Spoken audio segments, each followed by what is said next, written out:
2023년 10월 10일 2028학년도 대입제도 개편 시안을 발표되었습니다. 2028학년도는 현 중2 학생들이 대입시험을 치르는 시기이며 고교 학점제가 전면 적용이 되는 첫 입시입니다.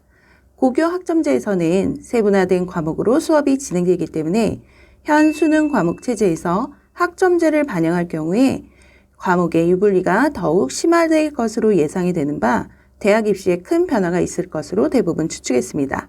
이번 시안은 그 변화를 담은 내용입니다.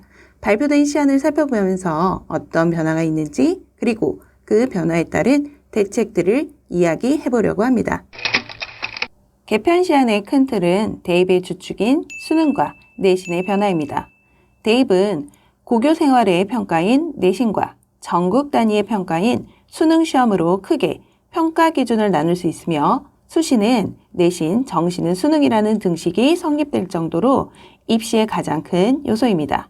수능은 통합형, 융합형 수능 과목 체제로 내신은 현행 9등급에서 5등급 체제로 변화시키겠다는 것이 이번 개편 시안의 발표입니다.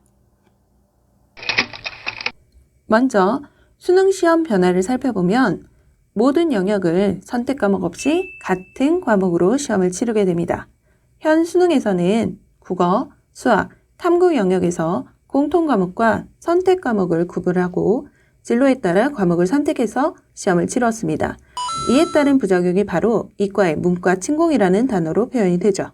선택 과목에 따라 만점자의 표준 점수가 다르고 특히 수학 영역에서 미적분, 기하를 선택했던 수험생의 1등급 비중이 매우 높아짐에 따라 이공계 진학을 희망했던 학생들이 인문 전공으로 교차 지원을 해서 합격한 후에 대학을 다니다가 중도 포기하는 비율이 높아졌습니다.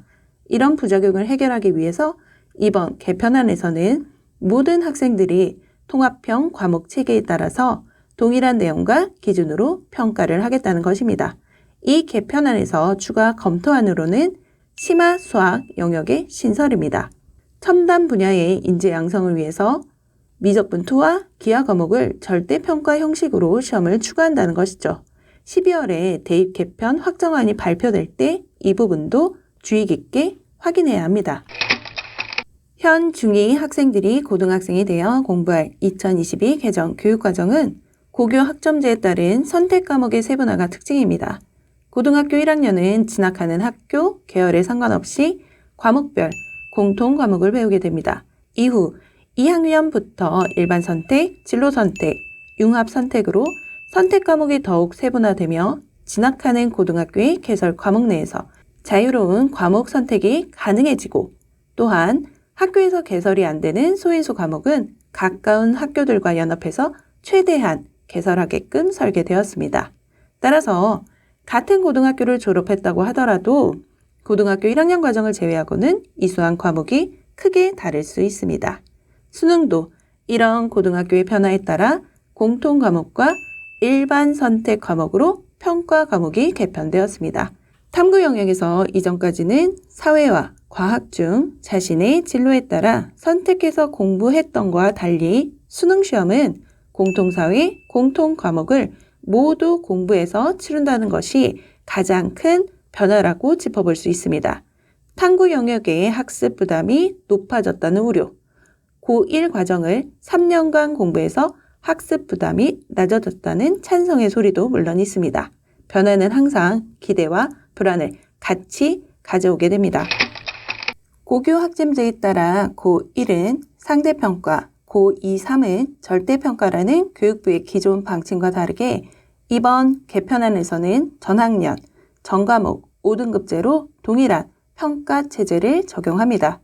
현행 내신 체제인 9등급제의 가장 최상위 1등급은 상위 4% 이내로 이수 학생이 적거나 만점자가 4%를 넘어가게 되는 경우 아예 1등급이 없는 경우도 있었습니다. 개편안의 5등급은 가운데 그림과 같이 상위 10%, 24%, 32%, 24%, 10%로 구간을 나눌 수 있으며 누적 100분위는 오른쪽 그림으로 확인할 수 있습니다. 2020 5학년도부터 모든 학년과 과목의 성취 수준에 따른 5등급 절대평가 A, B, C, D, E를 시행하면서 절대평가로 인한 성적 부풀리기에 대한 안전장치로 상대평가 등급을 함께 기재하도록 했습니다. 개편안에 따라 현 성적표와 예측한 변경 성적표를 비교했습니다. 현 성적표는 원점수, 과목평균, 표준편차, 수강자 수와 석차 등급이 기재됩니다. 개편안은 성적 부풀리기를 방지하기 위해 상대평가와 절대평가를 병기하도록 했습니다. 내신 성적은 대입의 수시 전형의 평가 기준이 됩니다. 대학에서 개편안의 내신 5등급제에서 수시 전형 기준이 어떻게 적용되는지도 이후 중요하게 짚어볼 사안입니다. 10월 10일 발표된 대입 개편 시안을 살펴보았습니다. 개편안을 보면서 내신 변별을 위한 서술형, 논술형 문항의 확대, 수능 변별에 대처할 수 있는 대학별 시험의 확대 여부, 현 중2 이하 학생들의 고등학교 선택 등 이후 짚어볼 사항도 많습니다. 이 부분에 대한 논의와 대처는 계속 영상을 통해 말씀드리도록 하겠습니다. 오늘 영상에 대해 궁금하신 부분은 댓글로 남겨주시고 구독, 좋아요, 알림 설정은 영상 제작에 큰 힘이 됩니다.